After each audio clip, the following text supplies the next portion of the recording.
हमारे त्योहार और परंपराएं ये बहुत ही एक व्यक्ति के जीवन में जीवन को प्रकाशित करती है।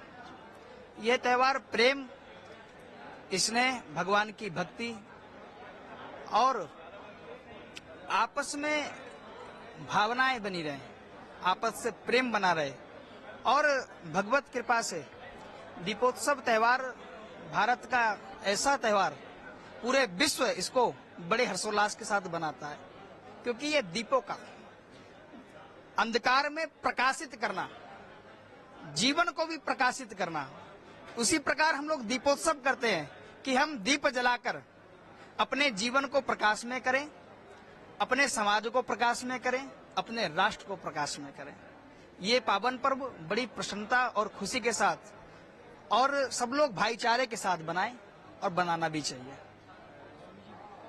जया किशोरी जी को एयरपोर्ट पे एक बैग के साथ देखा गया, वो ट्रोल हो रही है इस समय कि ये बैग की कीमत 2 लाख पार है, या गाय की चमड़ी से बना हुआ इस बैग है जो कंपनी है वो बैग बनाती है। हालांकि जया किशोरी जी से इस मामले पे बात भी एएनआई ने किया, उन्होंने बोला कि मुझे साधु संत की उपाधि न दी जाए और मुझे जो पसंद आता है वो मैं लेती हूँ, लेदर का प्रयोग मैं नहीं करती। निश्चित रूप से ही पहली बात तो वो संत नहीं है, वे कथावाचक हैं।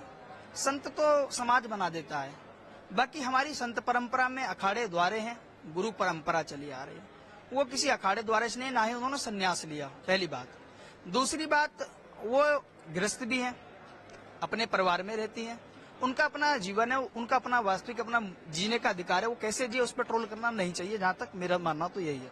लेकिन जो बैग देखा गया, बैग की कीमत को लेकर ट्रोलिंग और उसमें जो गाय की चमड़ी से जैसा कि नहीं, देखिए, बैग की कीमत का जो बता रहे हैं तो वो उनका व्यक्तिगत जीवन है और अपने जीवन में किसी भी अभाव में कितना भी महंगा और कितना भी सस्ता कर। लेकिन दूसरी बात, आपकी जो गाय वाली बात है, चमड़ी वाली, वो विशेष बात यह है कि उन्होंने जो अभी तक हमें ऐसा मुझे टीवी चैनलों के माध्यम से पता चला कि उस बैग का जो लोग प्रचार कर रहे हैं कि वो गाय के बीप से बना हुआ है, गाय के मांस से, चमड़ी से बना हुआ है। लेकिन जया किशोरी उधर कहती नहीं, ये मैंने पर्सनल बनवाया है। ये जांच का विषय है। लेकिन इसको लेकर धर्म पर टिप्पणी नहीं करनी चाहिए। अधर्मता ना दिखाएं और किसी भी धर्म पर टिप्पणी ना करें, क्योंकि हमारा धर्म, सनातन धर्म, ये प्रेम सिखाता है, सद्भाव सिखाता है, इसने आपसी भाईचारे को मजबूत करता है। स्वामी जी, एक मामला है जगत गुरु रामभद्राचार्य जी का, जी। जिनके मंच पे एक बाल संत है अभिनव अरोड़ा जी। उन्होंने कुछ मंच की गरिमा को भंग कर दिया था, जिसके बाद रामभद्राचार्य जी ने उनको मूर्ख बच्चा बताया और साथ ही मंच से उतार दिया गया था। हालांकि ये मामला तो उतना उस तरीके का नहीं है, लेकिन अभिनव अरोड़ा लगातार ये बाइट दे रहे हैं, ये बात कह रहे हैं कि उनको धमकी दी जा रही है, घर से नहीं बाहर निकले और तुमको मार दिया जाएगा, ऐसे ऐसे। नहीं, देखिए, ऐसा तो मुझे नहीं लगता कि उनको मार दिया जाएगा, धमकी सब मुझे लग रहा है झूठ है। लेकिन हाँ, बालक है, अपनी मर्यादा में रहें और पूज्य जगत गुरु भगवान वो स्नेह है उनके, और वो बालक है, हम भी बालक है, वो तुमको डांट रहे हैं तो वो उनके जीवन को सुधारने के लिए डांट रहे हैं और वो आशीर्वाद स्वरूप में। बाकी ऐसा कोई वो नहीं। बाकी ट्रोल करने वाले, धर्म पर छेड़छाड़ करने का, धर्म पर टिप्पणी करना और धर्म के प्रति विपरीत दिशा में लड़वाने का कार्य करने वाली ये बहुत बड़ी एक पूरी टीम है और उस टीम के माध्यम से बस ट्रोल किया था, सनातन धर्म को ट्रोल करना है, बस यही और कुछ नहीं है। और इस पर कठोर कार्रवाई होनी चाहिए। और ऐसी जो गतिविधि कर रहे हैं, जो धर्म के प्रति आपस में भड़काऊ भाषण दे रहे हैं, बयानबाजी करवा रहे हैं, टिप्पणी कर रहे हैं एक दूसरे पे, इसका मैं घोर निंदा करता हूँ। स्वामी जी, दीपावली का पर्व एक सनातनी कैसे मनाए, क्योंकि आजकल त्योहारों को लोग बहुत अलग ढंग से मना रहे हैं, और कश्मीर में खासतौर पर क्या? देखिए, दीपावली एक हमारे मिलन का त्योहार है। बिछड़े हुए लोगों का मिलना जब होता है तो रोमांच होता है, हृदय की गहराइयों तक आदमी खुशी प्रसन्नता मनाता है। तो भगवान राम जी 14 वर्ष रावण को मार करके 14 वर्ष का वनवास बिता करके जब वापस आए थे तो उत्साह पूर्वक दीपावली मनाई गई, दीप जलाए गए, दीप जला करके रंगोलियां बनाई गई और छुरछुरियां वगैरह जलाई गई। तो मुझे लगता है उसी प्रकार से जो हमारी सनातन संस्कृति है, मर्यादा में, ना कि जिस प्रकार से लोग आजकल जो पद्धति है जुआ शराब खेलना और शराब पीना, ये सब चीजें हमारी संस्कृति में नहीं है।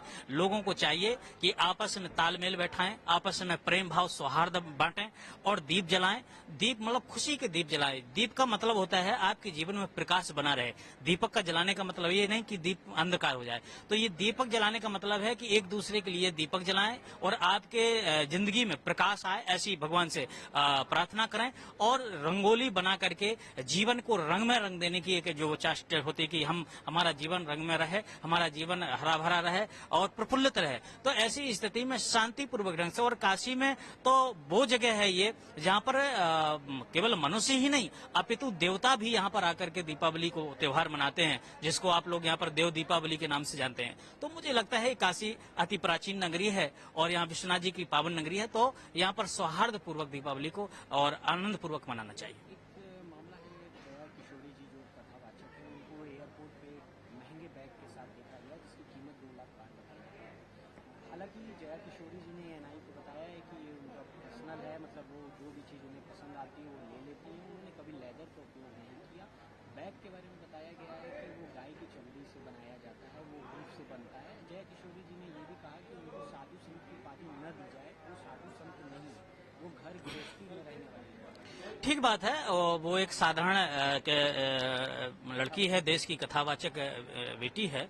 मुझे लगता है कथावाचक साधु नहीं हो सकता कि हर कथावाचक साधु ही हो जाएगा। साधु का जीवन बहुत कठिन होता है और उनकी साधना में जिंदगी बीतती है, तो वो उस ढंग से वो अपने आप को स्वीकार भी नहीं कर रही हैं। वो एक साधारण अपने आप को प्रेषित कर रही है निश्चित रूप से।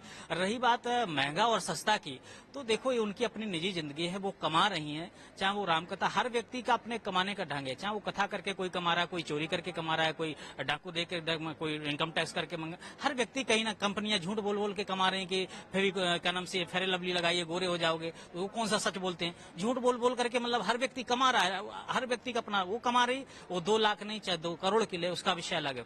लेकिन जिस प्रकार से ऐसा सुनने को आया है कि जिस कंपनी का वेग है वो गऊ का वीप इस्तेमाल करती है, मुझे लगता है इस पे एक बार उनको देखना चाहिए था कि कौन कंपनी बना रही है और इसका क्या इस्तेमाल कर रही है, किस वस्तु से चीज को बना रही है। क्योंकि आप उसको धारण कर रहे हैं, आप ठाकुर जी के साथ चलते हैं, व्यासपीठ पर बैठती है तो वेग वो आपके साथ जाएगा। तो कहीं ना कहीं से मुझे लगता है इस विषय पर उनको चिंतन करना चाहिए और जहां पर ऐसी चीजें हो जो हमारे सनातन संस्कृति को धब्बा पहुंचाने का कार्य कर रही हो, ऐसे कंपनियों को बहिष्कार करना चाहिए। एक मामला और आया है जगत गुरु रामभद्राचार्य जी का, जिनके कथा में, जिनके मंच पर एक बाल संत हैं अभिनव अरोड़ा।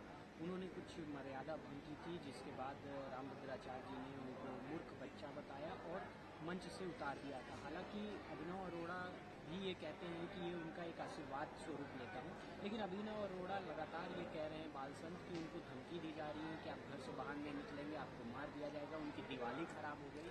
नहीं नहीं, वो देखिए सबसे पहले तो ये संत शब्द प्रयोग ना करें। बाल संत नहीं, वो एक खास कलाकार है जो कि लोगों को हंसाता है। हालांकि कई जगह उनके जो हास्य व्यंग भरे शब्द हैं और वो कहीं ना कहीं हमारी संस्कृति को भी धब्बा पहुंचाने का काम करते हैं।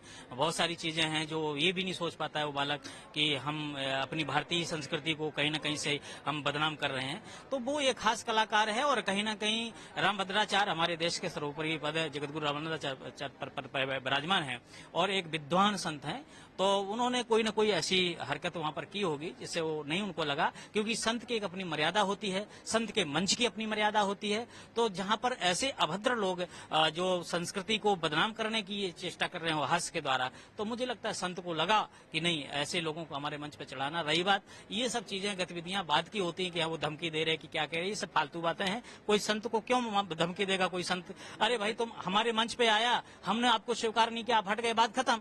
हम क्यों कोई व्यक्ति जाकर के तुमको देगा, आपको क्या हो तुम कि तुमको धमकी दी जाएगी क्या? और तुम्हारे द्वारा भी तो कोई ऐसी प्रक्रिया नहीं हुई कि महाराज जी को अशब्द प्रयोग किया जा रहा हो। तो उसने भी कोई ऐसा मैंने अभी तक नहीं सुना कि अशब्दों का प्रयोग किया गया उसके माध्यम से महाराज जी को। तो ऐसा कोई बात नहीं है। महाराज जी को अच्छा नहीं लगा तो उन्होंने हटा दिया, बात खत्म हो गई। तो इस पर बहुत तूल पकड़ाने की आवश्यकता नहीं है। न्यूज नेशन अब व्हाट्सएप पर खबरों की ताजा अपडेट के लिए न्यूज नेशन के इस QR कोड को स्कैन करें